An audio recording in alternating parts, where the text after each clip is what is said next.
मंडळी नमस्कार. मी सुजाता जो परिक्रमामध्ये आपलं स्वागत.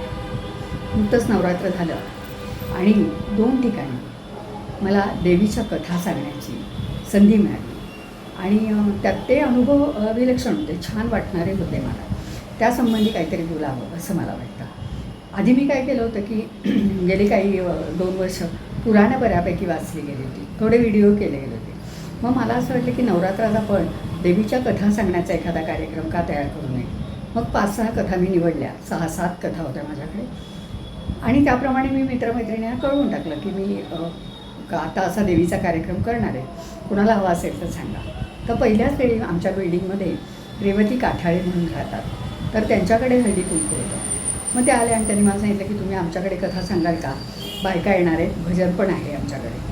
तर मी अगदी आनंदाने एका पायावर तयार. मी म्हटलं हो येईन. आणि मग मी गेले त्यांच्याकडे. आधी तिथला अनुभव सांगते तुम्हाला. तिथे गेले तर साधारण 12-15 बायका होत्या आणि त्यांच्यातलं एक वैशिष्ट्य असं होतं की रेवतींचं आधी सांगते मी. रेवती काठाळे या टेलिफोनमधून रिटायर झालेल्या आहेत NTNLमधून.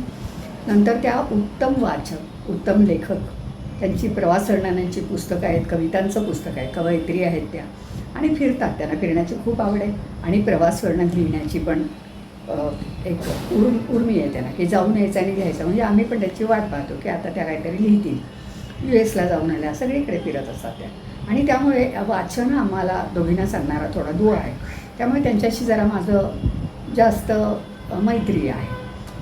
त्याने बोलायला मी गेले. त्या 15-1 बायका होत्या तिथे आणि त्यातल्या 3-4 मैत्रिणी होत्या त्या त्यांच्या ऑफिसमधल्या होत्या आणि बाकीच्या ज्या सगळ्या होत्या त्या RSSच्या समिती आहे, RSSची महिला विंग आपण त्याला म्हणून, त्या बायका होत्या समितीत जाणाऱ्या आणि रेवती काठाळे पण कायम समितीत स्वयंसेवक म्हणून जात असतात. त्यामुळे त्या मुली बायका तिथल्या होत्या आणि गेले मी. आधी मला त्यांनी कथा सांगायला दिलं. त्यामुळे एकदा आमची गाणी आपली सुरू झाली ना की मग मध्ये थांबायला नको, म्हणून तुम्ही आधी कथा सांगा. त्याप्रमाणे मी आधी माझ्या 2 कथा सांगितल्या, 2-3 आणि आवडल्या त्या. त्यानंतर मग भजन. तो अनुभव माझा विलक्षण छान वाटावा असा आहे. माझ्या कथा तर मी सांगणारच ना चांगल्या, त्यांना आवडल्या वगैरे झालं. आणि सुरुवातीला आम्ही हे म्हटलं, त्यांनी ईशस्तवन वगैरे थोडंसं केलं. त्यानंतर आम्ही श्रीसूक्त म्हटलं सगळ्यांनी. श्रीसूक्त मी सुद्धा म्हणते घरी, पण तिथे सगळ्यांच्या बरोबर म्हणताना एक खूप छान वाटत होतं.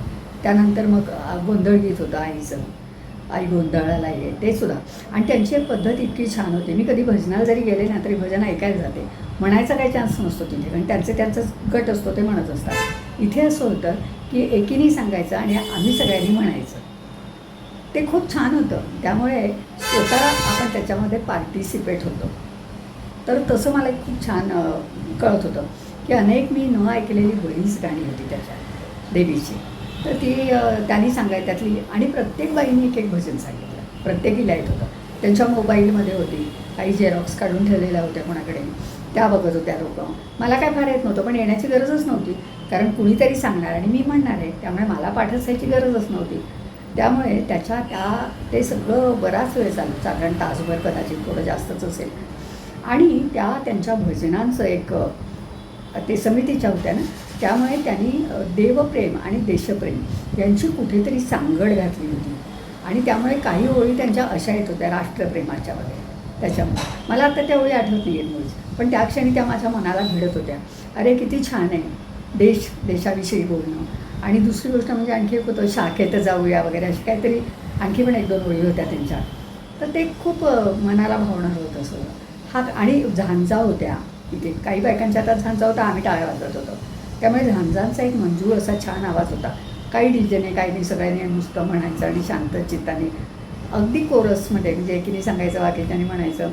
तर हे सगळं झालं, समारंभ झाला तो. मी रात्री घरी आले आणि माझ्या कानामध्ये सातत्याने त्या ऐकलेल्या ओळी गुंजन चालू होतं कानामध्ये. ऐकायलाच येतं, मला म्हणावं असंच वाटत होतं. मग ते हे असेल, गोंधळ असेल.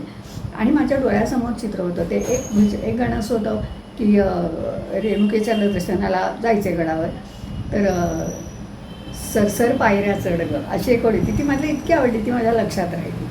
त्यानंतर आणखी लक्षात राहिलं म्हणजे पैठणी नेसून देवी, पैठणीचा जोड सावरत अशी देवी चालते, मग तिचा तो लांब शेपटा नागमोडी, त्याच्यावर लावलेलं केवड्याचं पान, ही सगळी सगुण भक्ती. जसं महिषासुराच्या वेळी मी वर्णन केलं होतं देवानी तिचं, की तिला कसं कसे कपडे घातले होते, काय केलं होतं, जरतारी वस्त्र होते, असं सगळं देवीचं वर्णन याच्यामध्ये होतं. आणि मग ते मनामध्ये माझ्या खूप असं आत आत उतरत होतं. रात्री मला झोप पण खूप छान लागली, नेहमीच लागते, मला पडलं की झोप लागते. तर सकाळी मी उठले आणि छान वाटत होतं. उठल्यानंतर मी विचार करत होते नंतर की इतकं छान आपल्याला वाटतं आहे, याची कारणं काय काय असतील. आणि मी थोडासा त्याचा मागोवा घ्यायचा प्रयत्न केला.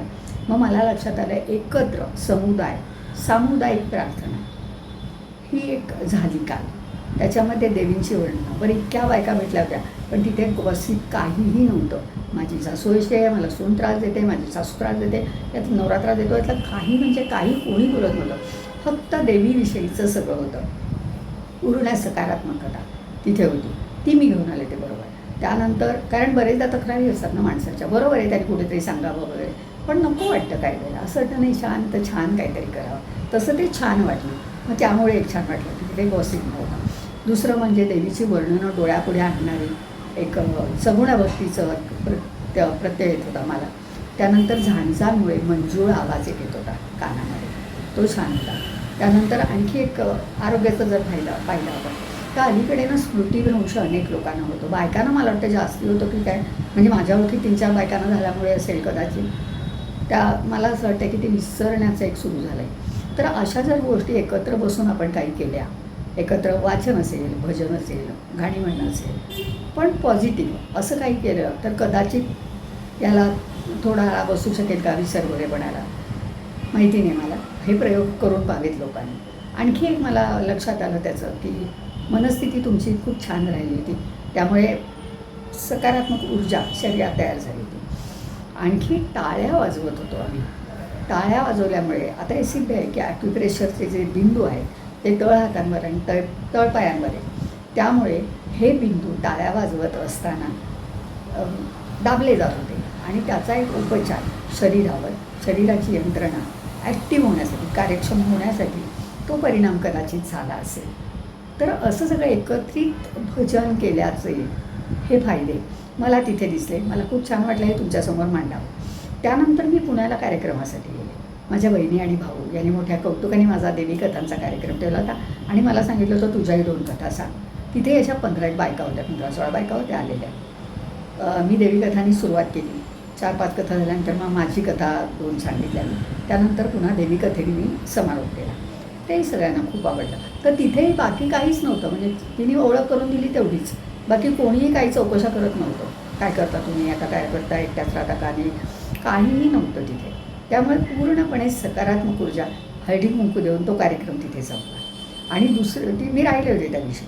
आणि दुसऱ्या दिवशी मी कोथरूडला माझ्या एका मैत्रिणीकडे गेले. खूप जुनी मैत्रीण, 40-50 वर्षांनी, आम्ही स्मॉल स्केलमध्ये असतानाची. तिच्याकडे गेले, तिथेही मला हेच कळलं. ती बरेचदा फोन आम्ही केला की ती सांगायची अगं आता 5 वाजता भजनाला जाणार आहे. तर मग मी तिला विचारलं की भजनाला म्हणजे काय करता तुम्ही. आता नवरात्रातलं भजन मला कळलं. ती म्हणाली की नाही आम्ही विशिष्ट वेळी एकत्र जमतो, आम्ही गाणं पण शिकतो, आम्ही बाहेर फिरायला एकत्र जातो. बऱ्याच मैत्रिणी आहेत, काय 10-12. मग प्रत्येकीला गायची संधी मिळते. कधी कधी आम्ही जोडीनेच जातो. मला तर कोणीतरी बरोबर असल्याशिवाय गाता येत नाही. तर हे एक से भले 2. तर हे तिथलं पण म्हणजे माणूस हा समाजप्रिय प्राणी आहे अशी त्याची व्याख्या केली जाते. तर आपण जितके समाजामध्ये जास्त मिसळू, जितकं चांगलं काहीतरी एकत्रितपणे करू, तितकी मला असं वाटतं की आजी नैराश्य किंवा ह्या सगळ्या गोष्टी समाजात दिसतात, डायबिटीस असेल काय काय असेल, सगळं कमी होऊ शकतं, कमी होऊ शकेल. पार्ल्यात काही असं सामुदायिक प्रार्थना होतात. म्हणजे मला वाटते विनायकी चतुर्थीला पार्लेश्वरमध्ये सामुदायिक अथर्वशीर्षाचं पठण होतं. त्यानंतर विष्णू सहस्रनामाचं रामनवमीला मला वाटतं ह्याच्यात होतं, रामाच्या देवळात होतं. तर असं इथे पण चालतं काही ना काहीतरी. पण ते अगदी एवढे सगळे लोक जमण्याची वाट पाहायचीच गरज नाही ना.